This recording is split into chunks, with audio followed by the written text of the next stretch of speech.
If I told you a rare 90s insert card sold for over $10,000, you probably wouldn't bat an eye. But a football card and a defensive player?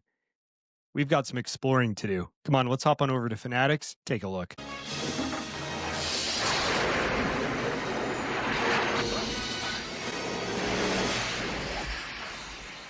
Hey, this is Chad with Back to the Future podcast, and this is yet another look at the Fanatics weekly auction focusing on football cards. You and me are going to take a look at some of the best-selling cards over on Fanatics Collect and hopefully learn some things about these football cards in the process. The Deion Sanders is where I want to start. So this 98 PMG numbered to 50 BGS 8.5 sold for over $10,000. Obviously, it's a beautiful card. It seems as though the background almost has like that Las Vegas casino show front. But really, this card stood out to me as the first one that we need to talk about. The price seemed really high. Now, I went on over to Card Ladder to take a look at various Deion Sanders from this 98 Metal Universe PMGs to see just exactly what type of trend we were looking at with the sale of this card. Now, to be honest with you, there haven't been that many that match the BGS 8.5. And to be fair and frank with you, not many Deion Sanders PMGs have sold. Now, we did see one earlier this year in the beginning of the summer. This was a PSA 7. I would say fairly comparable to the BGS 8.5. This price, over $3,000 less than what we just saw the sale of this card go for. We go back even further, a couple of years to 2023, and we see the price is almost a third of what this card sold for now. So it made me wonder, with there not being that many sales of Deion, did the price of this card go for what seemed to me to be such a high price because it just doesn't hit the market? Or is it because 90s rare inserts of football cards seem to be taking a leap in price? So let's continue further. And I took a look at an Emmitt Smith from the same year, 98 Metal Universe PMGs. And there are more auctions that have ended of this card and perhaps could give us a little bit more insight as to the answer to our question. Most recently, this card sold just a couple of weeks ago in a BGS 8.5 for $16,500. We go back a month ago, the card sold for just under $14,000 at auction as well. We go back a few more months and we seem to find an outlier. Now, this is a BGS 9. This card sold for $19,000. But as we go back further and see more 8.5s in previous years, the price, especially in 2021, the $7,500, nowhere close to the $16,500 that we see here, indicating that it very well could be that football PMG prices are on the rise. Now, to be honest with you, as a basketball card collector as well, I expect to see 90s rare inserts and basketball cards go up in value. I did not expect it to necessarily correlate over to football cards. Maybe we're starting to see that. Maybe it's just the market. Maybe it's everything kind of going up in value. I don't know, but I sure find it interesting. Now, I wanted to highlight just very briefly, even though we are going to focus on football cards, what you could see from another highlight player, but in basketball. So I chose centers as they typically don't sell for as much money as you would say a shooting guard or a small forward. So I took a center, wanted to kind of compare price to running back with Emmitt Smith, and you see the price of these Shaq 98 PMGs, the two recent sales blowing the price really out of the water of the Emmitt Smith. So maybe some more room for football cards to go up in value? I don't know. Does it matter? No. If you enjoy the cards, it's just interesting to see that still lagging well behind basketball as I would expect it to. All right, let's move on over to a few more cards. Now, I do like scrolling through here for you to be able to get a visual of some of the cards that have sold. If you see any of these cards on here that you want to highlight or you want me to highlight in future weeks, I would sure love to hear it. Just put it in the comments below. I'll make sure to get back to you and highlight it. on a future show. Okay, so let's take a look at this John Elway. Now, I've mentioned some 84 tops and older NFL quarterbacks in previous weeks.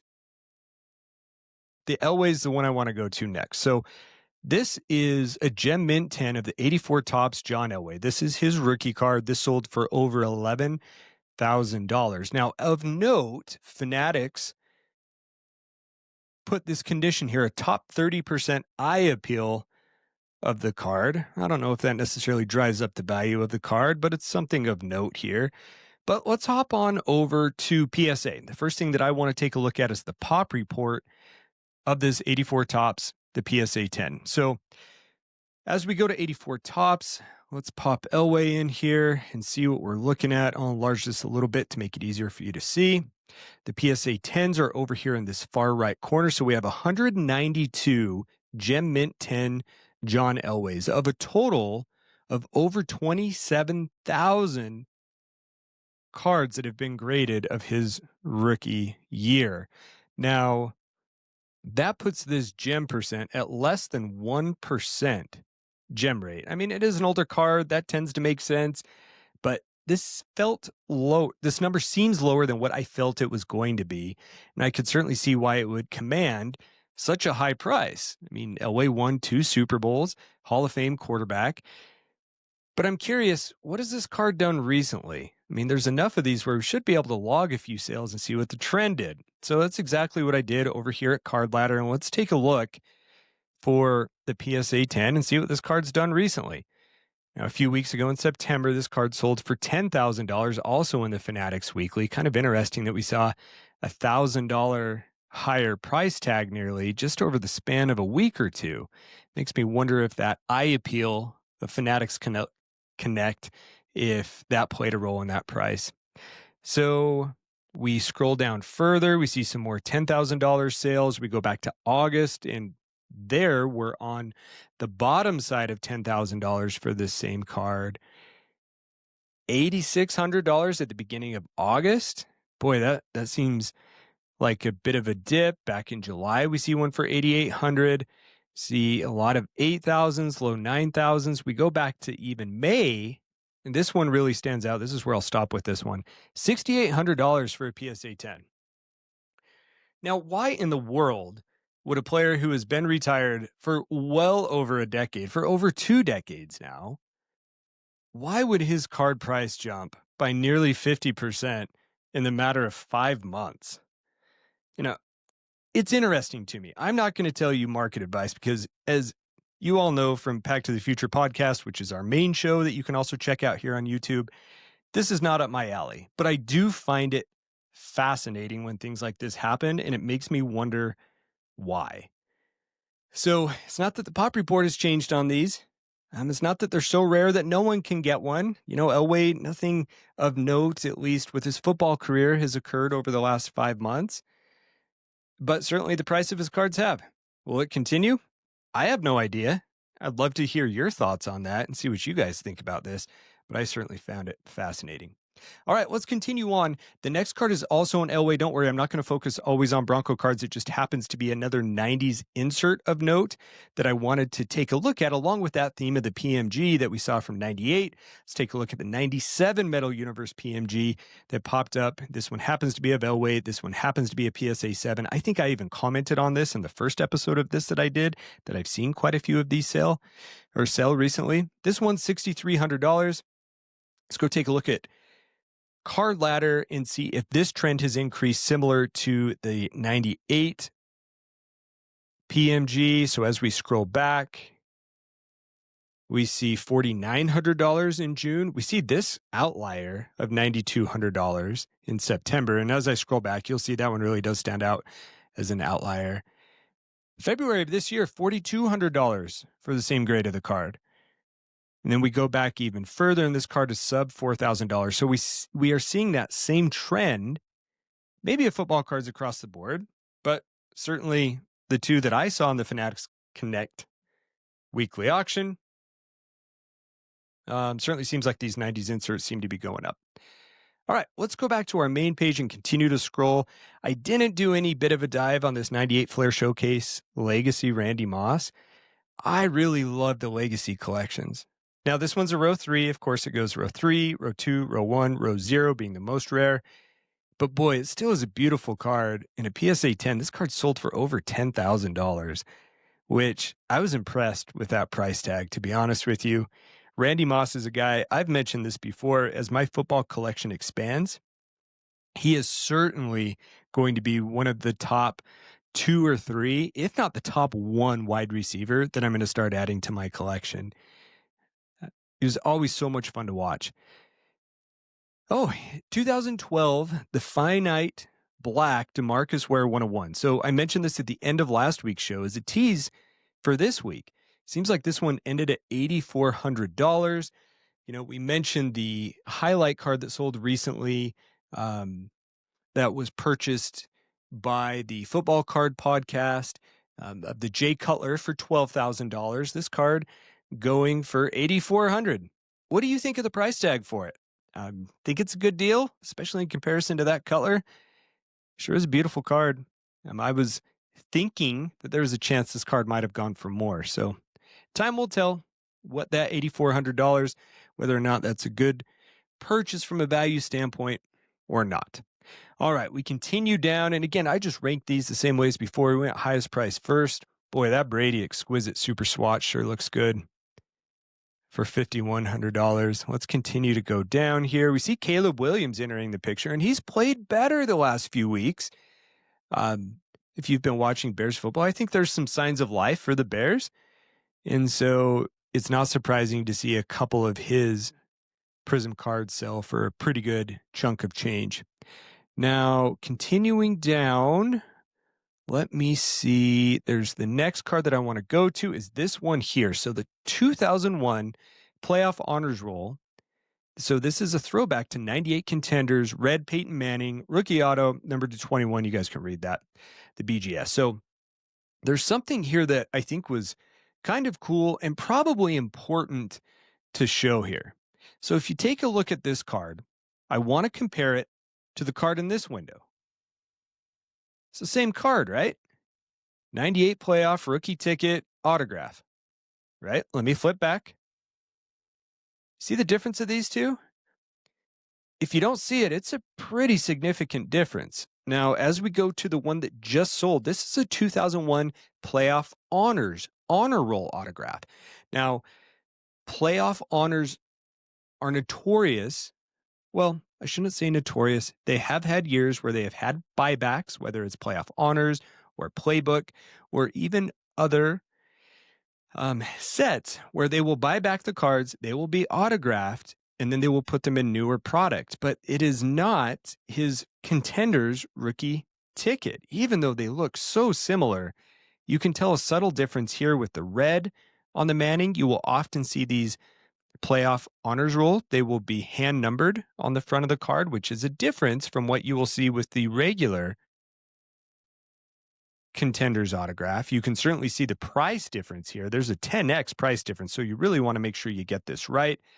I have seen very similar instances of Peyton Manning actually in a Broncos uniform where you would see these buyback cards, and if they're not slabbed, sometimes it can be a little bit tricky to find out which product they've actually come from.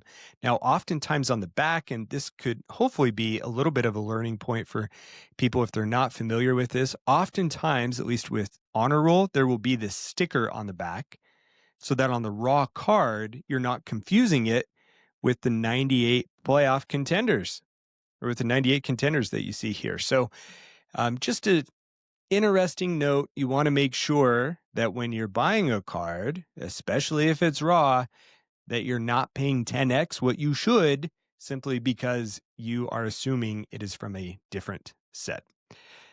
So that one was kind of a fun deep dive there. All right, let's go on over to page number 2. As we scroll down, we see no surprises. More Tom Brady, more Randy Moss. We see more Prism, black one of ones. We see Patrick Mahomes, and this trend we have seen over the last few weeks. Here's a card I want to highlight. The 2016 Select XRC Christian McCaffrey Gold. Now, interesting with this card sold for $2,100. Now, the XRC that you see in the PSA sticker, the slab up top here, this one we should talk about. Now, 2016 was the first year that Select had XRCs, and what they would do is put redemption cards into the 2016 Select football. From there, they would tell you that in the coming draft, you would either get the first quarterback taken, so QB1, the second quarterback selected, QB2, all the way up through, I believe, QB5, running back 1 through 5, wide receiver 1 through 5 as well. Now, this is the first year that it happened. Now, with these cards, you would see a tie-dye prism, you would see a gold prism, and there was one other parallel that you could get included with that as well. To be honest with you, I think it makes it kind of fun because if you're getting this redemption, it gives you time to watch the players, to live through the draft and kind of prospect with football players in a way that really we don't have at all. And you see somewhat similar to prospecting in baseball, but is a pretty fun way to do it. Now, as we take a look at the XRC, I also thought to myself, boy, this running back who has been riddled with injury, great to see him back on the field this year and performing well. But it really made me think that this gold rookie card, and really his first rookie card, if you think about it in chronological order and counting that redemption card as an early card for him, seems like the price is pretty low. As we go over to Card Ladder and take a look, there are not many sales of this card at all. We see the PSA 10 that just ended. We have to go back a little ways to 2023 to see a raw version of this card that sold for $700. We go back even further into 2023. We see a PSA 9 listed for $1,000. You see a name attached to it that's probably not at all surprising, with Chris Hoge being associated with either the purchasing or the sale of this card. Now, to me, the pricing of this is very interesting. Typically, a PSA 9 going up to a PSA 10, you're going to see anywhere from a 2 to 4x increase in that card, especially for more modern cards. For here, we didn't see that, though. We saw a 2x. Now, why is that? Is it Christian McCaffrey's injury history recently? Is it the fact that running backs don't command as high value as quarterbacks? Is it that people are worn out on Select, and once they've really started pushing retail products that they've just become so oversaturated that even though this is a gold number to 10, people just don't care? Is it because he got traded? Or that he is now with the 49ers? I can't recall if he was traded or signed as a free agent. He was traded. So I don't know. I really don't know what that answer is. I'm really curious to see what people have to say about this because the pricing is notable. You go back to 2021 and a $1,300 sale of a PSA 9. I mean, this PSA 10 really seems like a low price. I think someone got a steal. So it also got me thinking, well, what does the XRC command in comparison to a regular Select gold rookie card? So I took a look at his 2017 Select gold prism rookie. Take a look at this. We saw a PSA 9 sell just over a month ago for only $300. We see this PSA 10 for $600, slightly different card. You can see the different iterations of the gold. But clearly, the XRC commanded a much higher price, at least at the auction this past week, which I thought was pretty interesting. Which one would you rather have? Would you rather have the regular Select Gold? They both have the rookie badge on them, right? I think a lot of people like the 2016 look of the card better. Which one would you rather have? I don't know. That one really stood out to me as a fun exercise. All right, let's continue just to look through another page or two before we wrap up. We see Travis Kelce pop up again, which I think is no surprise. It's National Treasures on. Is that on card? No, that's a sticker auto, but still a good looking autograph. Less than $2,000. One of the greatest tight ends to ever play. That one's of note. We see a Kaboom entering the picture, which is no surprise. Daniel Jones again.